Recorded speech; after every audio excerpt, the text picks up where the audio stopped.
My humble pronounce at the lotus feet of our Bhagwan Baba. Dearest elders, brothers, sisters, children, Jai Sai Ram. So it's our great privilege to introduce you to Dr. Gangadhar Shastry. He has a brilliant resume, but if I had to cut it short, how many of us listened to Sir Sai's talks when he came to England? Just a quick show of hands. So we were thoroughly entertained by Sir Sai. This is Sir Sai's guru, so I am sure we're going to be entertained tonight. A little bit about Sir Dr. Gangadhar.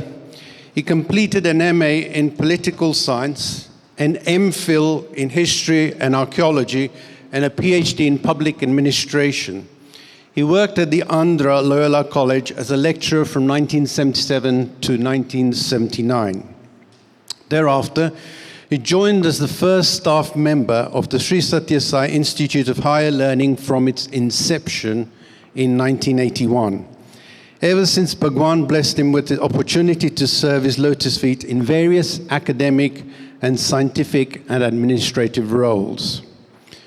Finally, he retired in March 2014, or he thought he had retired, but he still continued to teach to BA students in honorary positions at the Institute and also volunteers at the Sri Sathya Sai Specialty Hospital, the Sadhana Trust, and the Global Council Office. With Bhagwan's grace, his research papers have been published worldwide in many scientific and research journals. I am personally trying to get him, with his background in political science and public administration, to help our Prime Minister Keith Starmer with his difficulties that we're having in London. So I've got a bit of convincing to do for him to join us in London. Jai Sai Ram, let me introduce you to him.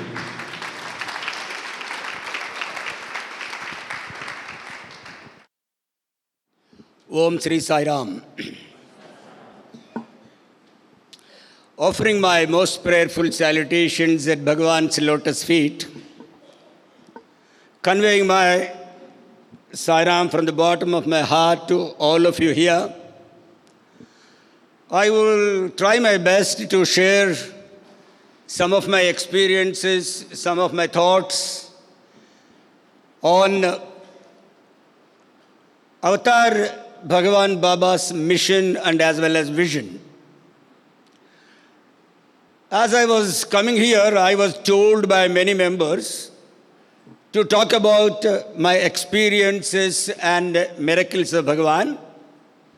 At the very outset, I would like to say that we are all here itself is a very great miracle. Because you are all here from Europe and England, there would never have been an occasion or opportunity for you to be here unless it's a miracle by Swami who brought you all here to Puttaparthi. When I was dragged to Puttaparthi, I say I was dragged because I never came to Puttaparthi in my entire life except in 1979 for my job. I was selected as a lecturer in political science. I was asked to come and submit my joining report here. Swami was starting his college at Prashantilyam. He was having a college at Brindavan. Anantapur College was working.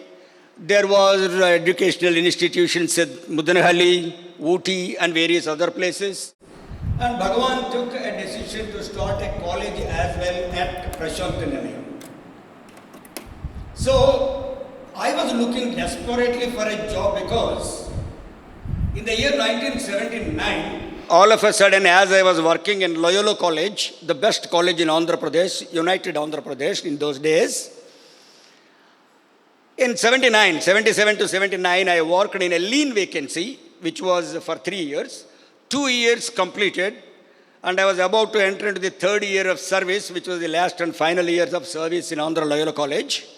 It was going to be over within 1 year. Suddenly, I got a call at Andhra Loyola College from my father in my native place, which is a remote village in Andhra Pradesh, saying that your marriage is fixed. I got a shock of my life. How can you fix my life like that when I don't have a job on hand? But I never had the guts to question my father because mine is a village which is called as, I don't know how many of you understand the word Agraharams in Andhra Pradesh. Agraharam is a part of a village in which Vedic scholars live, and generally they don't allow other people to tread through that. They will be teaching Vedas from morning till evening to students. They are extremely orthodox and they are very religious to the core. You have to get up early morning, go to Godavari, take bath, come back home, do pujas and all that. That's our background. And we are well read into Mahabharata, Ramayana, Bhagavatam and all the scriptures. And through those scriptures, we are given a fantastic culture. I use the word fantastic culture because there was no question of talking back to parents. That was the rule of the family. When your father said something, do this, you do it. That's a command. And your mother says something, you obey it. Not only that, ours were joint families. So not only my father, my father's brothers, and then my father's sisters, my grandparents, all of them were there. And you cannot do on your own anything except studying and obeying their commands in that village. And so the command came from my father, your marriage is fixed, you are getting married. It came like a shock because I don't have a job, how I'm going to take care of my family. So it was up to the month of March 79, I was having my job. And I finished March. April, May, June, Loyola College was ready to pay me salary. Generally they pay for 3 months. And June 1st onwards, I was going to be unemployed. That was the state of affairs when suddenly I got a call and my marriage was fixed. February I got married and I revealed the truth to my in-laws family. Be prepared, I'm going to be jobless. And you be prepared and see that your daughter should be ready to face all inconveniences with me. I'll be depending on my parents. She said, doesn't matter, it's okay. And suddenly it's a miracle that there was an advertisement in the newspaper. We were getting Hindu and Indian Express in those days to our village because some people were reading. And suddenly we found an advertisement that Sri Sathya Sai Art, Science and Commerce College requires the faculty members in all the subjects, including, say, for example, English, Hindi, Sanskrit, mathematics, physics, chemistry, political science, economics, everything. And Swami was starting a junior college also at that time. So a junior lecturer post and a lecturer post, both were advertised. And then simply apply. If you are called, we will see. Generally, you won't be called. In India, the situation in those days was, there will be an advertisement. If they want, they'll call you. Otherwise, they won't call you. And the shocking fact of those days was, already they have predetermined candidates. They call you for interview just for the heck of it. That's all. It's a joke. And when the people go to face the interview, pardon me for saying that, they were treated like cattle by the managements of the colleges and universities. I think even today, that is the fate in India in most of the colleges where the people go for interview are not cared for at all. They are not even offered a glass of water. I faced those situations many times. So I applied. And then suddenly I got a call saying that you have to face an interview at Brindavan, Bangalore, Whitefield College. I never stepped off my village or Andhra Pradesh in my life.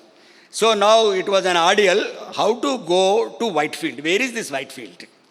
Who is this Sathya Sai Baba? What is this college? I was reading about him extensively in the newspapers because very often we were reported about the functions celebrated at Prashantanalayam, its functions, its service activities, hundreds of things are done, but we never came. And from my family, nobody was a devotee.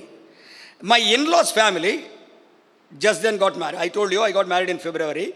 They somehow started bhajans in their house at that point of time, though they never came to Prashantanalayam. No one came here. But they started bhajans. After my marriage, as I went to Tanuku, in my in-laws' place, they used to sit inside and do bhajans. They were doing bhajans evening from 6 to 7. And I used to sit outside thinking that what stupid these people are. They sing the glory of a living man who is walking around. thinking that he is God. Because my understanding was God is never visible physically. He is omniscient, omnipresent, omnipotent. And according to the literature, whatever was given to us by studying Vedas, Upanishads, Ramayana, Mahabharata and all that, we were told that God is in the form of universal consciousness. Universal consciousness is the one which conducts the entire universe, not being seen by any one of us. Maybe you think that the education which was given to us was so strong. We certainly believed in God not being seen as very much that many things are not seen. Modern times, if you tell somebody to believe in something, he would say, come on, show me. We never ask them back the question, my friend, there are millions of things in this universe which cannot be seen, but you have to believe, trust, accept it.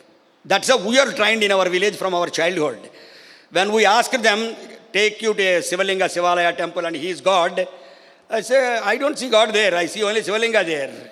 Then they say, no, it is charged and it is power and he can do anything, he can hear, he is in all forms. Anyhow, it is difficult to trust. But slowly as I went to high school and started taking lessons of spirituality with experienced people, they told us, oh, you want to see and then only believe? Generally, that is the feeling. In the world, generally people want to believe in things which they see. Then they were asking us questions in the school because our knowledge level was a little better when we went to high school. So they said, do you believe in wind? Yeah, I believe in wind. Yeah. But can you show me some wind? Please show me some wind. No, I can't show you because it is everywhere there. How do you believe in it then? Then they would ask you, this earth is moving, is it not? Yeah, it is rotating along with all other planets. Show me how it is rotating. You can't show.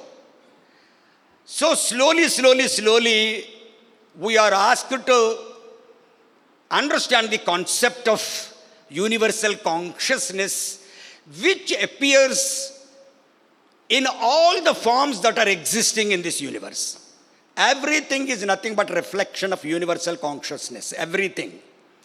And the universal consciousness is completely sovereign, supreme. It does what it wants and it is not answerable to anybody. That is how actually we are all on the planet, whether we like it or not. Universal consciousness brings us into the universe, into the world. And somebody asked me, how do you say that? Then if it were your choice, I would like very much to be the son of maybe Obama or Trump or somebody in the United States. Why I am in Tarlapudi, a downtrodden village. So you have no choice. Many people are born in different parts of the world and migrate to different other parts. Who is taking you there then? If you think that you are going there, you are mistaken. You never go anywhere. Because Bhagavan Baba told us in the very early days, you don't come to me. Do never be under the impression that you come to me. That concept doesn't exist in Indian spirituality. The concept is you are brought. You are dragged here. If you think you came, you have to put a question to yourself. Many of your friends must have also planned to come here, must have been dropped for various reasons, why they were not able to make it. And many of you would have thought not to come, but would have landed here. How did it happen? Everything happens by the will of God in this universe, whether you accept it or not, because universal consciousness doesn't care for your will. Your will is nothing in this world. You can do nothing in this world because birth is not yours, death is not yours. It's not within your powers. Birth is decided by God. The place in which you live is decided by God. When you are to be withdrawn is decided by God. Come what may.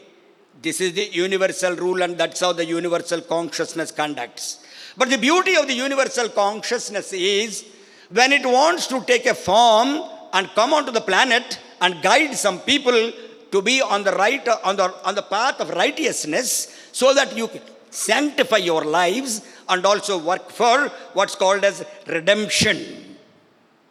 There is what is called as redemption. What is redemption actually? You live a life never to come back again. Why not to come back again? Swami in one of the interviews talking to us, he said, he quoted, he was extraordinarily democratic in his doings actually, because even if he wants to kill somebody, he will eliminate somebody by creating a reason for that. He will not simply eliminate in an adharmic way.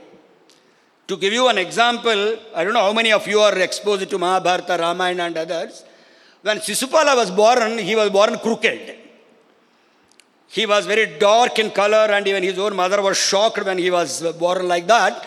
And she took him to a sage and asked the sage, what is this? Why this fellow is so ugly in his form? And what is going to happen to him in the future? And the sage told his mother, don't be worried. A day will come when a Mahapurusha will come and touch him. By his touch, this fellow will become the most handsome fellow. He will be very handsome guy for the rest of his life. But, then what is but? Then the sage says, the person whose touch makes him handsome will be responsible for his death as well. In his hands only he would die. She was surprised. Okay, let us see how it is going to happen. One day when Balakrishna, Krishna Paramatma, when he was a boy, he came to see his aunt in the palace. And there Sisupala and Dantavaktra were playing ball. They were playing throw ball, both of them. And Sisupala threw the ball and Dantavaktra was not able to catch. It flew out of his hands. And Krishna and Balarama were moving towards them. And the ball reached Lord Krishna when he was a small boy. He caught hold of the ball. And as he caught hold of the ball, Sisupala said, give me my ball back. The beauty of another thing in the creation is negative forces are always very dangerous forces with bad qualities pumped into them. Negative characters are there who don't listen to elders, who study bad things, who cultivate bad habits, who will never be on the righteous path. They don't want to listen to righteous stories. They don't want to attend bhajans. They don't want to undertake savai activities. They repel actually. The repulsion is there because those are all Rakshasa qualities. So when Lord Krishna told him, come and take the ball, he said, no, I hate you. I don't want to come and touch you. It doesn't matter, come. Doesn't matter. You may hate. God doesn't hate anybody. God is completely, he maintains that sense of equanimity. Supreme sense of equanimity which we need to cultivate actually. When we cultivate equanimity, what happens is, many people may hate me, I won't hate. Many people may not love me, still I love them. Bhagavan Baba, he loves. Love is my form. Why do you love, Swami? That is the universal fact. You need to love. Go on loving and loving and love, because love is the only way you can redeem yourself. So go on serving people. Conquer your ego. So Lord Krishna, when he said he didn't come, he said, I won't give you the ball unless you come. So Sisupala had to go. He went and he wanted to pull the ball. Suddenly Lord Krishna, purposefully he touched him. While passing on the ball, he touched him. The minute he touched, he became an extremely handsome guy. His mother was there, and an elderly lady fell at the feet of Lord Krishna, who was a small boy. And she prayed to Krishna, Swami, Putra Bhiksha. Please spare my son. Lord Krishna, who knew everything, Bhagavan Baba knew everything. He knows, his universal consciousness knows, because it conducts the universe. The whole universe is conducted by the consciousness. When it wants to withdraw, it withdraws it. That's what we call as Brahma, Vishnu, Maheshwara. That is the Swarupa of universal consciousness. So she fell at the feet and said, spare my son, please. Don't eliminate him. And then Lord Krishna, he knows he had no choice in the coming future. So what he says is, Atta, do one thing. I will spare him of 100 mistakes. 100 mistakes towards me will be spared. It is your job to see that he doesn't cross that 100th limit. The minute he conducts, I will have to eliminate. And he crossed it, because Lord knew that he would cross. Especially in a court where Rajasuya Yajna was going on, and Lord Krishna was on the throne. He was being given Agra Puja by Dharmaraja, and everybody was there.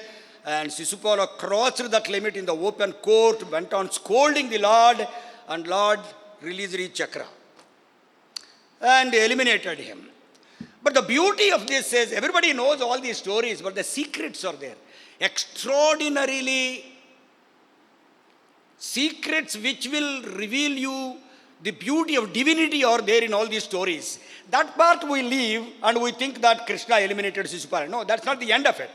When Sisupala was beheaded, his blood actually spilled over around and fell on the feet of Lord Krishna. And Lord Krishna granted moksha to Sisupala, who was his own enemy. And then people asked him, Swami, you grant moksha to your own enemy? The concept is, beautiful concept in individual spirituality, in all the spiritual scriptures. God creates his own opposition. He creates his own opposition. Ravanasura was created by him. Hiranyakashipu was created by him. Why? I will reveal my divinity to the ordinary people in the entire world, and to put them on the spiritual path, it is necessary that I create my own opposition and eliminate that opposition in the dharmic manner. I don't eliminate them. You know, I think most of you must be knowing Ramayana. When Ravana was eliminated, Sri Ramachandra was asked to establish a Sivalinga.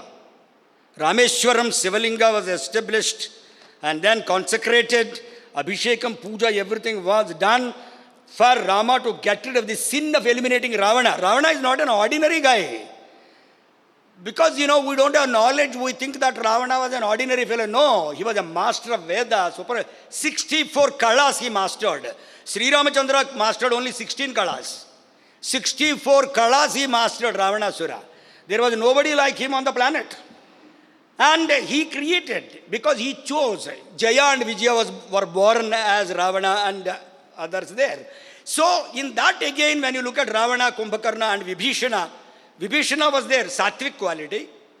Tamasic quality was Kumbhakarna. Rajasic quality was Ravana. Swami explained all these things so very beautifully in Ramakatha Rasavahini and all the Vahinis.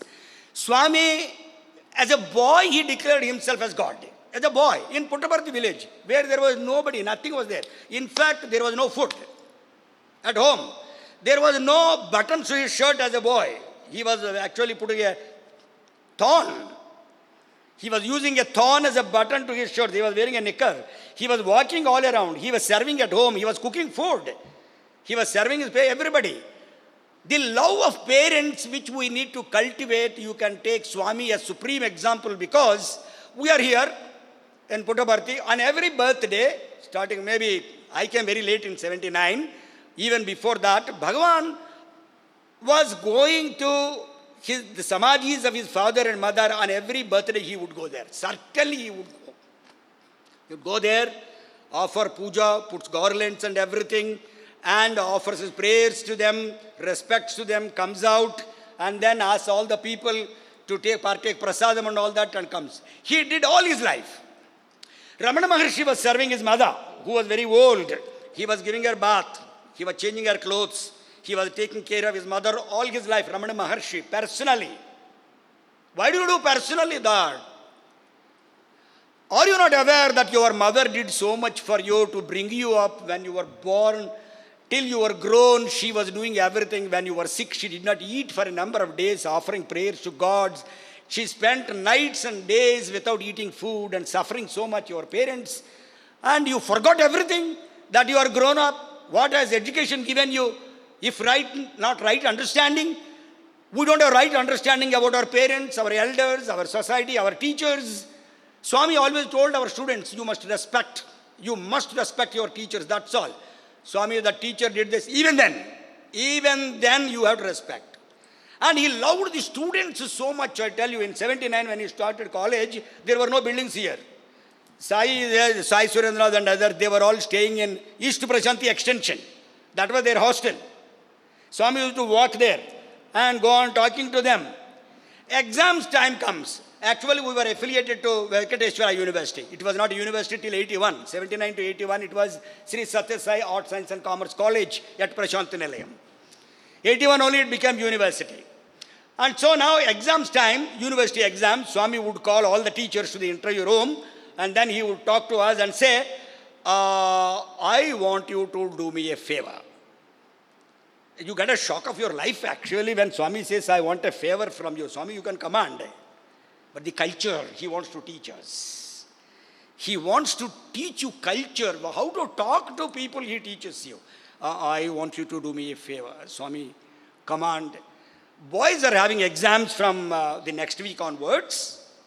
So I want them to prepare.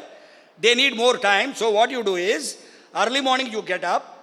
By the time they need to take breakfast, go to canteen. They were eating in the canteen here.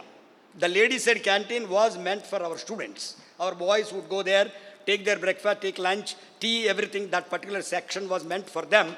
So Swami told all the teachers, you all go there, be ready. By the time boys get ready and come for breakfast, give them breakfast, serve. You have to go and serve breakfast to all the children, take all the plates, wash all the plates, put on the shelves, go back. Again lunchtime, go there. They will have more time. How? Why teachers should serve the students? He came to college, he was talking to us in the foyer. Swami was sitting on a sofa, we were sitting on the floor there in the foyer, and Swami was talking to us. On Sundays, after bhajans, he would come and say, I need to address you all on something very important. Yes, Swami. Swami says, you know now, all these boys who are there in our college, why do you think they are all here? How do we know? So we say, first thing is that I brought all the students here. Second thing is, many of them are children of devotees from various parts of India. Their parents wanted their children to be here. Though they have got fantastic colleges all over there, they prefer this college so that they will have here, they have my darshan, my sparshan, sambhashan, study here. They become better human beings by studying in our college. So they are all here. Which means they transferred the concern of those boys to bring them up, and all the responsibility is transferred onto my shoulders. Now it is my responsibility to see to it that every student here becomes a good human being and brought up on finer lines. And now you know what I am doing? I am transferring that responsibility onto your shoulders. So now it is your responsibility to teach each student as your own child. That is the most important point. Every teacher should consider every student as his own child. How do you care for your child? Don't you teach extra at home to your child? After he comes back from school, you are sitting by his side and go on clearing his doubts and teaching him and all that. Why do you have so much special care for your son and not for the other children in the college, in the school? Then you are not spiritual. Spirituality is a step above. What is that above? Swami said, if you love only your child, you are a human being probably. If you love all other children as your own children, you are above human level. You need to go above human level because you want to be a spiritual individual. From human to divine, you have to travel. And then he would say, from human to go to divine level. Otherwise, what would happen? From human level, you are going to go down to other forms of life. What are those other forms of life then? He was talking to us in the interview room and Swami told us, I need not tell you. You go from here outside. After darshan and all that is over, we go to college. 9 o'clock bhajan begins. In those days, 11 to 12 was bhajan actually. So we go to the college. On the road, you see lot of dogs, donkeys, pigs and oxen and all that. Is it not? What is the guarantee that you will not be born like that in your next birth? Swami, yeah, tell me. Those are all life forms. So many life forms are there. Birds are there, beasts are there, snakes are there, scorpions are there. So many things are there. What is the guarantee that you will not be born like that in your next birth if you don't conduct yourself properly now? Why? Human form is considered the best out of all the species. Yanubadi Nalugu Lakshana Jivarasuలలో 84 lakhs of species are there according to Vedas. Out of that, 83 lakhs 99,999 species cannot speak. Only human beings can speak. Discriminative sense is given only to you. It's not given to animals. Whether you are using the discriminative sense, what is discriminative sense? What is good, what is bad, what I am doing, what am I eating, what I am talking, what I am looking, everything is to be fine-tuned. You must be very, very careful. That's why you have to cultivate Trikarana Suddhi. It is given by Vedas, not today. Swami, whenever he taught us, he said, I am not telling you anything new. Better you remember that. I am bringing all this wisdom to you, reminding you of this wisdom which is brought forth to you from the Vedas and Upanishads, which is given millions of years back by Vedas to people in the world. And it is given only in India. That's why you are very fortunate to have been born in India. This country is actually the center of spiritual wisdom for the entire world. And he quoted Shankaracharya a number of times, and he said, Janma dukkham, jara dukkham. Janma dukkham, whatever janma it is, even human life is really tough. It's not easy. Since your birth, you are going through so many problems, and all your life. The minute you get up, you start facing problems. All your life, you will be facing problems. Can you tell me, at any point of time, one whole day you are comfortable, you are at peace with yourself? What is spirituality? Spirituality is to keep you at peace with yourself. Thanda raho. Don't get disturbed at all by anything. Is it possible? It's not possible. Why? Because we are not spiritual. At least make an attempt to be spiritual. Then what do? That's why so many other sadhanas are given to us by gurus. And Bhagavan Sathya Sai Baba gave us wonderful programs to keep ourselves at peace and enjoy that ananda. What is that ananda? For example, as I told you, Trikarana Suddhi, Manasekam Vachasekam Karmanyekam Mahatmanam we say. Manasekam Vachasekam Karmanyekam. What you think in your mind should be spoken. Only that should be spoken. What you speak must be translated into action. There must be unity between thought, word and deed. Otherwise you are not a human being. This is taught through Ramayana, Bharata, Bhagavata, everything. You are not reading, that's your mistake. You are reading all trash which is not useful for you. You become more materialistic, get caught in this world, and then you will not be at peace. That's your problem. You are inviting your problem. How? Sri Ramchandra was asked to go to forest. Kaika called and told Dasharatha, you promised me 2 boons, now I want, right now. Dasharatha was shocked. Send Rama to forest. Make Bharata the emperor. And he said, impossible, I cannot do that. If you want, okay, you send a message and ask him to come and pass on the message. He fainted. Read that part, you will be shocked how there was an argument between him and Kaika. So many slokas are there. Every sloka is gold, I tell you. It's amruta. Every sloka in 24,000 slokas. Every sloka makes you a finer human being if you read. Mahabharata makes you a finer being. Bhagavatam gives you realization. Knowing, understanding, realization. We go through 3 processes. Knowing, we all know. For example, somebody told me if you touch fire, it burns. Oh, is that so? What is burning? Oh, you want to know what is burning? Touch it once, you will know it. You know it. Then you touch fire. Oh my God. Got it? That is realization. You realize it. So now, knowing, understanding, both are there. Realization is not there. Bhagavatam makes you realize. Bhagavatam, I don't know how many you must have read. Many of you are highly educated people. You are all in the fold of Bhagavan Baba, so you must be having knowledge of Bhagavatam. I'll give you one point to understand how beautiful is Bhagavatam, how it conveys a spiritual message, which is given to us by Swami in our personal talks.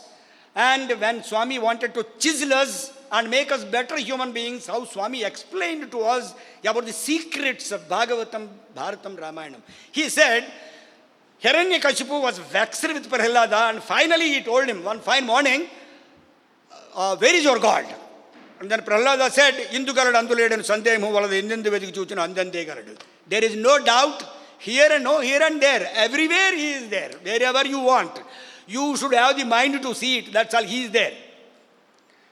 Then Hiranyakashipu asked him, you must be knowing the story. Is he there in this pillar? He said. And Prahlada said, yes. But before that something happened according to Swami. What that?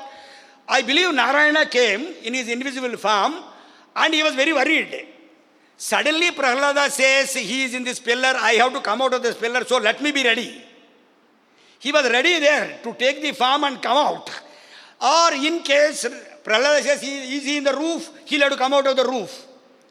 God will be always enthusiastic about bettering his devotees. 24 hours, his job. He said, I am crying.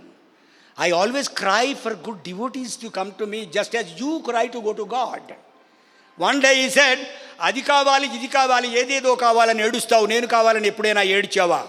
You always cry to me, give me that, give me this, give me that, and this and all that. Did you ever cry for me? Did you ask? Swami, I want you. Swami, I want you, and you alone. Did you ever cry? No. You never cried for Swami. You cried for millions of things in this world which are useless. You have to leave and go. Whether you like it or not, you have to go. Your body is sure to fall. One day, Swami was giving darshan in Prashant Nilayam. I used to sit in one place, so I was sitting there. By my side, Anil Kumar Garu and others, we were all sitting in one group. Swami used to come, stop there, and say something to us and go. By my side, there was a foreigner sitting in a wheelchair. And he was holding a letter to give to Swami. Swami came, and Swami stood at a little distance from him, 4 feet away from him. He was looking at him, staring at him. And this foreigner extended his hand and tried to give the letter. Swami was looking at, he was not taking the letter. But he waited and waited. And then suddenly he moved forward 2 feet to collect the letter. And this foreigner withdrew a little back. We were all wondering, why this man is withdrawing his hand? Then Swami moved 1 more foot towards him. He moved further back.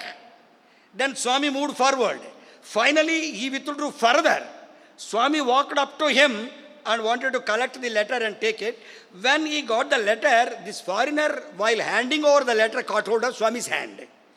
Pulled the hand close to him, put it on his cheek, both cheeks, put it on his head, put it on his shoulders, put it on his body, and he profusely crying. He was crying and crying and crying. Ecstasy, he went into ecstasy. Swami slowly released his hand, then came to us, looked at us, and told us in Telugu, it is a beautiful sentence which I never forget. Decades back he said that sentence. He said, Meeku aa pichi eppudu padutunda ani chustunanu. I am waiting to see when you also go mad like him. When this madness will possess you. That's what so you must become mad after God. And the miracles he performed, he said, these are all visiting cards to get you here. That's why miracles are plain. The miracles are not the essential factor of avatar. Miracles are performed to give you an inkling of the universal consciousness. He can do anything. One day my wife was combing his hair in 81 or so. I came 2 years at that time. She was combing her hair. We live in Prashantalam in one room. So as she was combing, she found out some glands on her neck. And she called me and said, I think I have some glands here. I looked at it and said, yeah, it looks like that. I don't know. I'm not able to make out. And Swami was not here. Swami was in Ooty at that time. Then I said, yes, let us go to doctor and see. There was a small hospital here on the top of the hill. And the doctor was Dr. Alreja. Many people used to tell me that he had darshan of Hanuman. He was Jaslok Hospital superintendent from Bombay.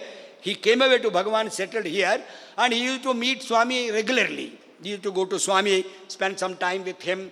Personally, in his interview room, he used to spend some time with him. So close to Bhagavan he was.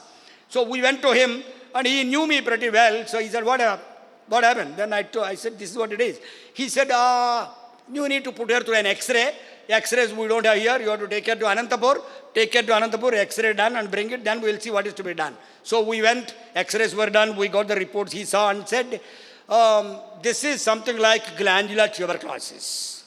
So we have to start some treatment. It will go on for a year or 2 years. We have to give her injections and all that. Then only the glands will subside, something like that.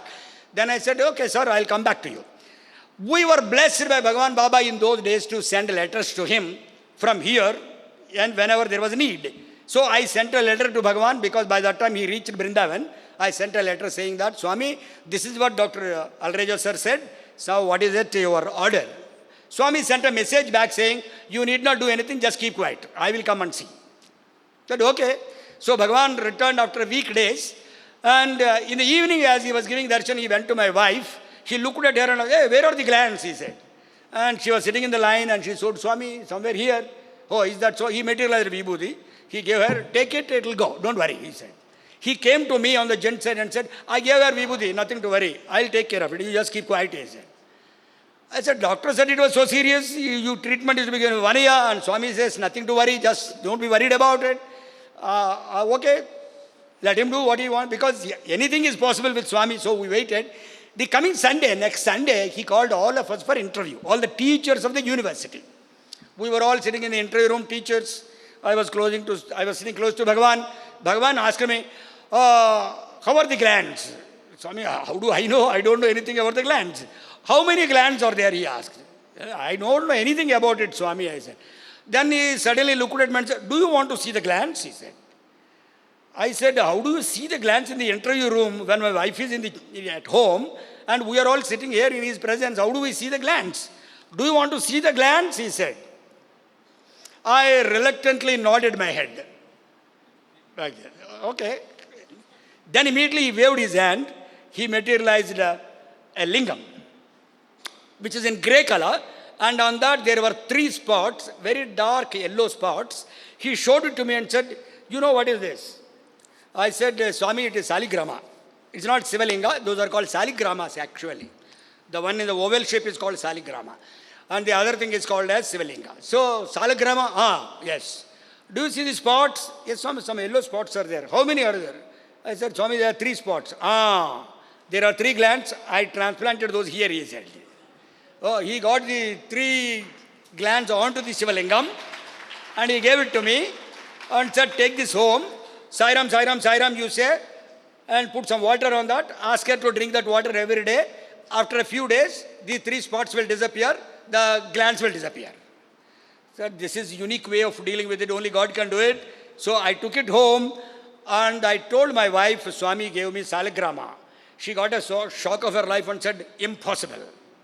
I said, why? Because before coming to Swami, I was completely influenced by leftist ideology. I was like a Pakka communist, or maybe a little higher also, you can say Naxal, some type of that. I never believed in all these things, and I thought that life is completely different. I know Swami changed a lot of Naxals into spiritual saints in Prashantanilayam. They used to come and sit for darshan in Mandir. Swami changed them completely, and they are all on spiritual path, leaving the previous path. That's how he changed millions of people across continents. So now, I told my wife, this is what it is. Till then, I didn't have any habit of doing regular puja at home. That day onwards, I started, because Swami ordered me and said, you have to do Abhishekam, give Tirtham to your wife, and we do Abhishekam every day, give Tirtham. Within 6 months, the spots disappeared and the glands disappeared. Over. That is the first thing.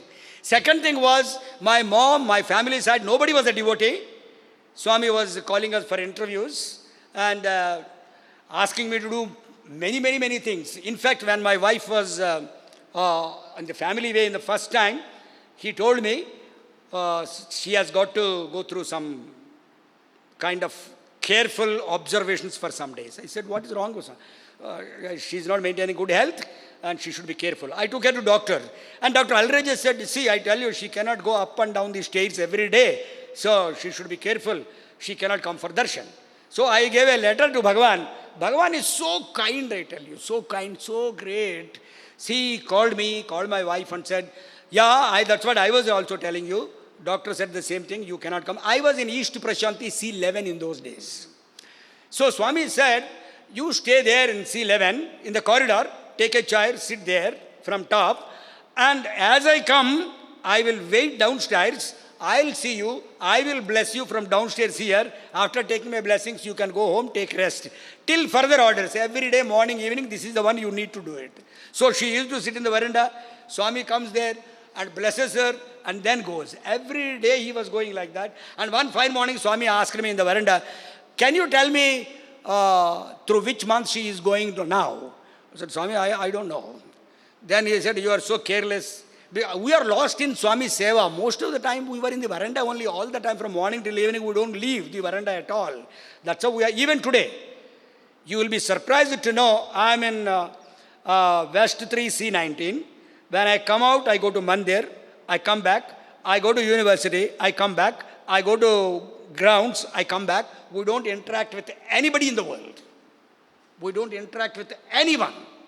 Our interactions with people are most minimum. That Swami always liked it. That's how ashram is built. Ashram is built on the principle that nobody visits anybody.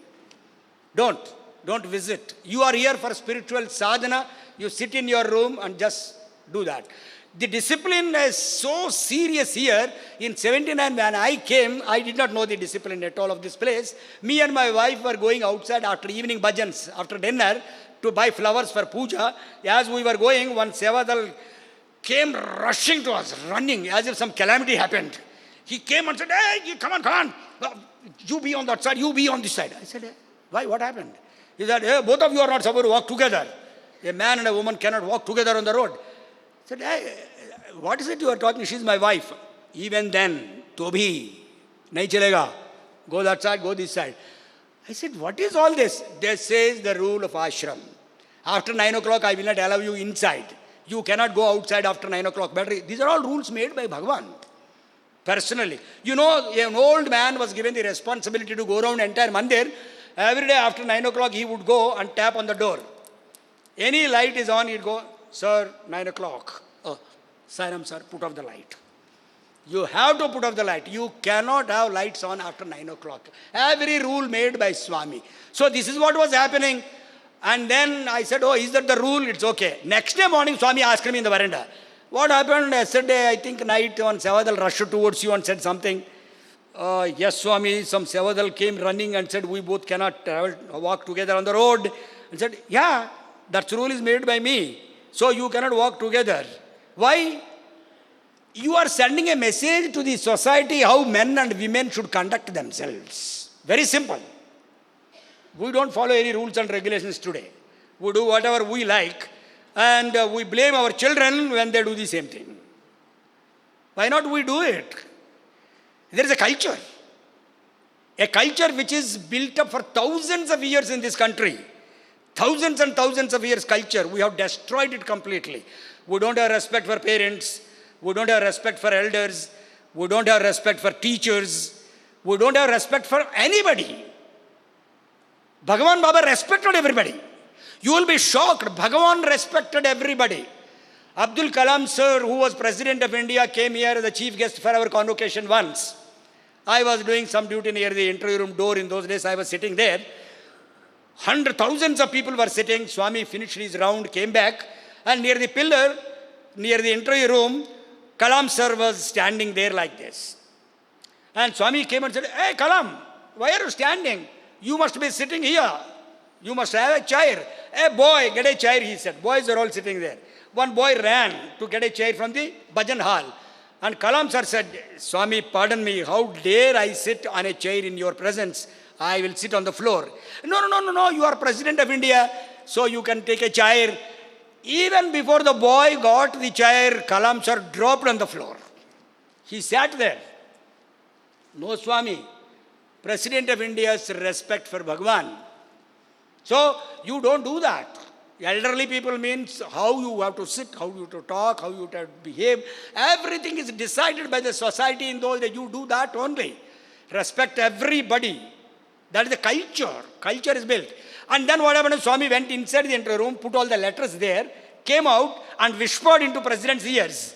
Kalam Sahab, हम आपको प्रसादम देंगे तो आप लेंगे क्या? If I give you prasadam, will you take? He asked. God asking President, will you take prasadam if I give you? What message Bhagavan conveys to all of us? Talk decently, be decent, be good in your approach. Anybody, even to a child when you approach with decency. What is your problem? You say you are educated. Where is your education then? The education did not cultivate actually values in you. Is waste of time. That education is a waste. And Kalam Sahib said, Mahaprasadam Swami, please. And then Swami materialized Vibhuti, gave him. Kalam Sahib put it in his mouth, smeared it on his forehead, and said, thank you, Swami. And Swami said, Andar aiye, I will give you interview. We will have special personal talk. And Kalam Sahib got up to go into the interview room, and Swami was standing. In between, ADCs came. President security guys came and said, Swami, you cannot take him inside. I said, why? Swami, protocol, we have to check your room, and when we find your room is okay, the president can enter, then we will give permission to the president to go with you inside. Till then, we cannot allow. Swami moved 2 feet behind and said, please, go inside. Check the room, and also do one thing. There is an ante-room. There is one more room. There is only a curtain. Open the curtain, go inside. Check that room also. Come and clear it. Then I will take the president inside. Then he came to us and said, I am the best citizen of this country, of the world. I follow all the rules and regulations perfectly. Let them do their job, he said. So ADCs went inside, cleared it. Then president went inside. So Swami was teaching. There was one VIP who was going for darshan. And all of you must be going through metal detectors every day inside. Some of them don't go through metal detectors. I don't know whether you saw it or not. They are VVIPs. That ego kicking up. I am something special. How do you want me to go through this metal detector? No, I won't go. And Sevadal says, sir, I need to check you. Hey, aap jante ho, mai kaun ho? I'm sorry, sir. So that happened with one great VIP one day. He sneaked in, he came and he sat in the veranda. Swami was in the entry room, I was sitting there. Swami came out, there was not much crowd, absolute silence everywhere. And he looked at the man, Kaisa hai? He asked him. Swami, my fine ho, uthiye, ek baar, just stand up.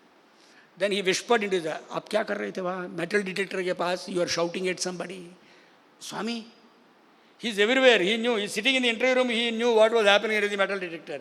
Then he asked, what were you doing? Swami, kuch nahi. You shouted at the Sevadal, is it not? Swami, don't speak lies. You shouted at him, is it not? You said, who are you to check me? I won't go through the metal detector. I will go by this side. और आप चोरों को नहीं पकड़ते हैं, हमको पकड़ते हैं. ये क्या बात है? All that he shouted at him and he went away. And Swami so beautifully he conveys the message and told that gentleman, एक बात बताता हूँ, आप you please keep this in mind. Yes, Swami. When you shout at the Sevadal, keep it in mind, you are shouting at me. Swami, yes. Whenever you shout and misbehave with Sevadal or any servant who is serving me, it is nothing but shouting at me, because they are offering service to me, not to you.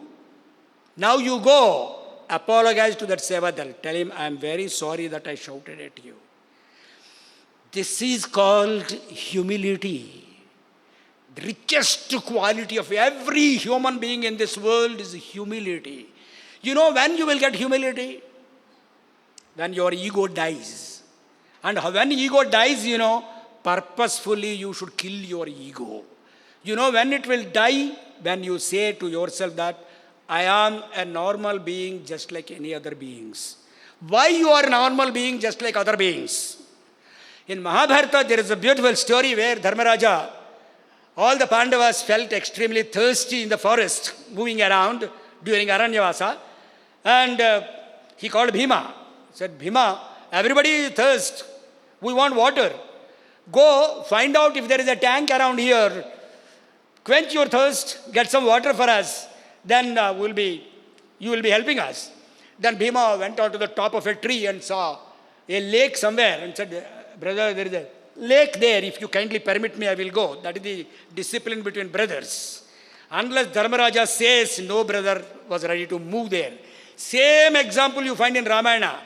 There will be no brother who will violate the order of Rama. How are we brothers living in modern times then? Swami asked this question. How brothers lived in those days, how brothers are living today. It's a shame on us because we have destroyed our culture and we are still further destroying this. We are insulting each other. We are doubting everybody. We are jealous of everybody. We are hating people. We are not ready to serve people. What is all this? What is wrong with us? We are human beings. You are made in the reflection of God. You are supposed to love everybody. Whenever you develop some hatred for somebody, why don't you ask yourself a question? What is wrong with me? What is wrong with me? Why I don't like that person? Give one reason. Why you don't like that person?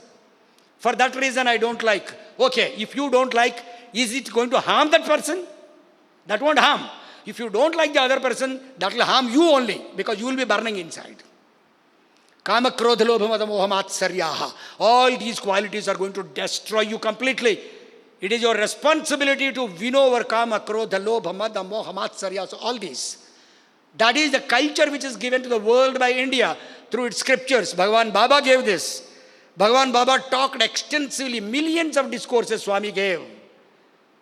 Swami was serving everybody. Swami never bossed over anybody. Finally, when he was leaving Mandir on the final day, many people were shocked. Swami did namaskar like this and he went away. Many people asked why he was going, why he was doing like this. He was on the wheelchair. He went to the hospital. He left his mortal coil, and then he has become a part of the universal consciousness. Why did he do like this? Somebody asked me. Pardon me for my whatever understanding I have, I will try to share with you. If I am wrong, pardon me, I said. Yes, sir. Probably Swami was sending a message to all the people all around who were sitting there and to the entire world, because world is going to see it through videos. What is that message? I came into this world in the human form. You respected me, you loved me, you served me, you worshipped me, and you gave me the priority, and you followed me. You did everything for me. I express my wholehearted gratitude to all of you, and I take leave. God always expresses gratitude to human beings.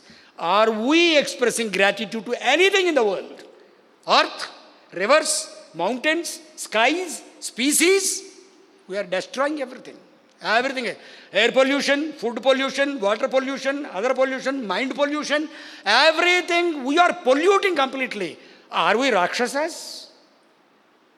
Are we Rakshasas? Are we not human beings? Are we not to question ourselves whether we are following Bhagavan Baba's directions? The message that Bhagavan Baba gave, he gave us only one message. Servant, servant, servile.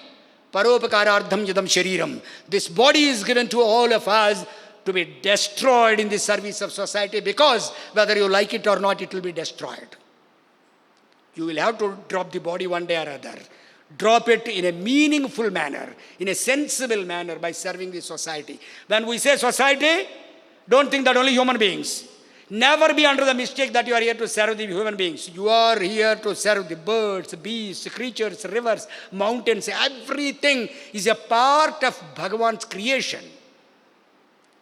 Inert, you think, it's not inert. It is full of spiritual energy.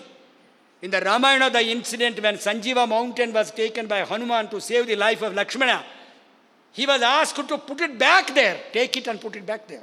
You cannot remove it from that place and bring it here. You can't. You can't touch a stone. You can't actually cut the branch of a tree. You can't kill birds. You can't kill anything in this world. You have no right. Swami, as a political science teacher, I was teaching one day in the class. Swami came there. Surprisingly. I was very new to this place. I did not know much about Swami. Swami came, stood near the door in Ishwaram High School. I was in the classroom teaching about rights and duties to intermediate students and BA students. Oh, you are teaching about rights and duties, and what do you teach them? He said, Swami, rights are guaranteed by the Constitution of India. Everybody has got rights and all that. And suddenly Swami said, teach them more about duties than about rights, he said. And that evening, actually, I was in the veranda. Swami came to me.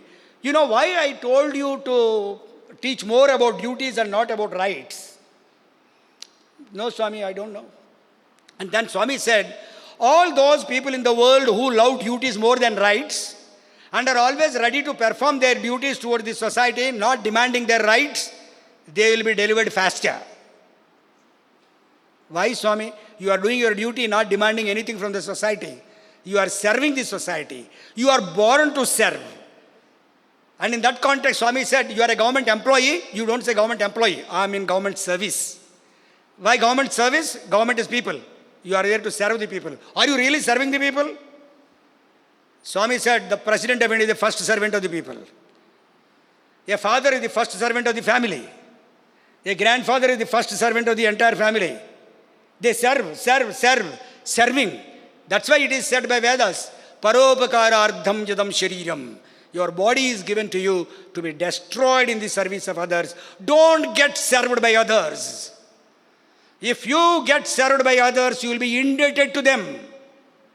Don't think that your wife is born to serve you. No. You are both to serve each other. That bondage means you are there to serve her, she is there to serve you. This is a philosophy of life which is given to us through Shastras and Puranas. Nobody is there to command anybody. Nobody is there to command. Sri Ramachandra Prabhu himself did not command. Hanuman went to see Ravana in the court. He asked, "Who are you?" And Swami quoted this. You know what Hanuman said? Dasoham Kausalendrasya. I am Dasa of Kausalendra. I am the servant of Lord Rama. Everybody says this in India. Every cultured fellow will say, I am your servant. मैं आपका दास हूं, बोलिए क्या करना है, मैं करूंगा. Nobody is a master. For that, what you have to do is kill your ego. Why? Bhagavan Baba told us, you know who is your enemy. You think there are so many enemies in the society. Swami gave us the secret of the spiritual wisdom and said, you are your enemy. Your ego is your enemy. Once you kill your ego, your enemy is killed, you become a finer human being. You talk soft, you look soft, you speak soft, everything will be soft and soft and soft. At heart, you are sure to become divine. These are all the wonderful messages given to us by Swami in chiseling us into good human beings. I think I crossed my time limit. I request you to kindly pardon me for taking more time. I thank you very, very much for blessing me with this wonderful opportunity. I express my deep sense of gratitude to Bhagavan Baba Varu for bringing me here and blessing me with this unique opportunity. I thank you very, very much. Had I crossed my limits at any point of time, either in my talk or in time, kindly forgive me. Thank you very, very much. Jai Sai Ram.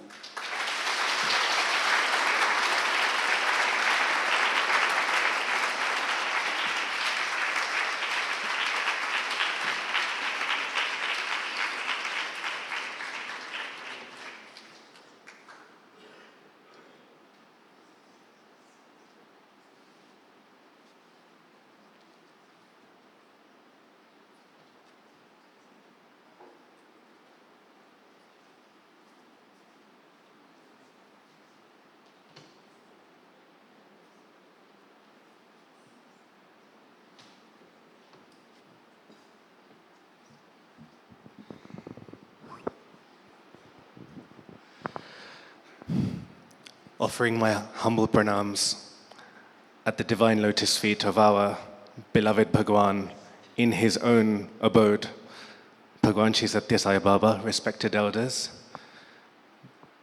dearest National Council, Zonal Chair,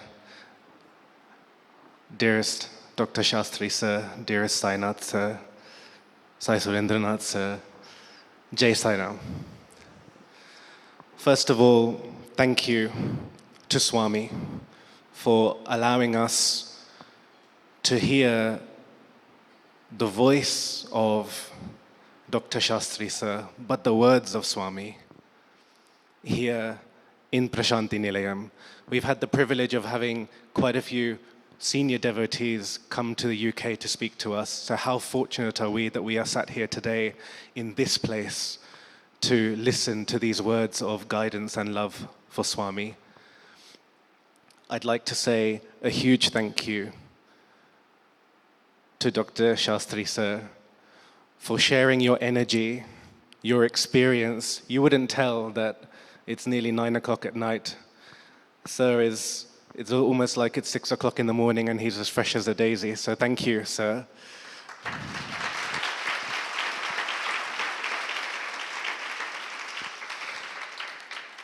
Thank you also to Sai Surendranath Sir for organizing today.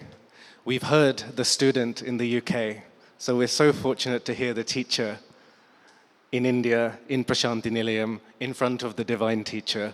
Everything has a connection, and thank you to Swami for connecting us all today. There are so many things that you spoke to us about today, sir, and I could spend an hour talking about it, and I would do no justice to any of it.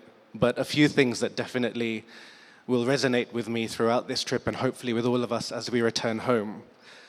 Thank you for talking to us about the importance of human life and this chance that we've been given to live a life so that we never have to live another life and that we can merge with Swami through our spiritual practice. The examples that you've given through Ramayana and Mahabharata are wonderful reminders for those of us who have studied these things or have been guided by our Bal Vikas gurus. The example of Krishna and Shishupal definitely sticks in my mind. You talked about cultivating equanimity. Even if someone hates you, to love them. That can transpire to your relationship with your parents, your teachers, and everybody around you. That's a great reminder, I feel, for us as we are here in Prashanti Nilayam to take all these lessons back. But I think the most important thing that you spoke about, in my very, very humble opinion, is that all of these things that you have guided us on are things that Swami led by with his own example. Swami will never ask us to do something that he himself has not shown us what to do. And you talked about humility. Swami is the embodiment of so many things, and humility is definitely one of them. So we're hugely, hugely grateful for you sparing your time for us, for the Zone 6 pilgrims. Thank you so much, Dr. Shastri, sir.